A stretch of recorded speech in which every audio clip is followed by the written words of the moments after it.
Ce hangar à pommes de terre dans la région d'Onhé est à peine construit et il risque déjà d'être détruit. Je t'explique pourquoi. On est près du village d'Ostemeré et ce hangar, eh bien, il est debout, mais il n'a pas de permis. Est-ce que ça a toujours été le cas ?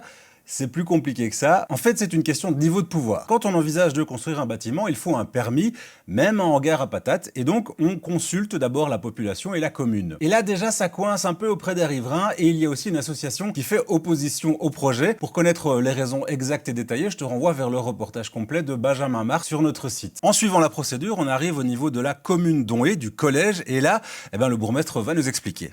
C'est un dossier, malheureusement, qui a eu des feux rouges partout, tant au niveau local, donc du collège, de la CCATM. CCATM, c'est une commission consultative dans laquelle il y a aussi des habitants, des riverains. Alors, on continue à la procédure et là, on arrive au niveau de la région wallonne et on va voir comment ça se passe. Refus également du fonctionnaire technique, du fonctionnaire délégué.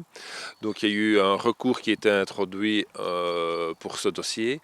Également refus, et c'est le ministre seul de son temps, donc qui était Willy Borsu, qui a marqué un accord alors que tous les feux étaient rouges. Voilà, donc à ce stade-là, permis accordé, la construction démarre. Coup de théâtre, il y a quelques semaines, le Conseil d'État, une autre institution, décide d'annuler ce permis. Parmi les raisons, le fait que les routes avoisinantes ne seraient pas faites pour un charroi aussi lourd. Donc on se retrouve aujourd'hui avec un bâtiment qui est effectivement sur pied, mais qui n'a plus de permis. Mais c'est aussi la première fois que le Conseil d'État donc a écouté en tous les cas la population et a retiré le permis. C'est une première pour nous, alors que tout est construit. Alors la suite, c'est quoi? Est-ce qu'on va démolir ou pas?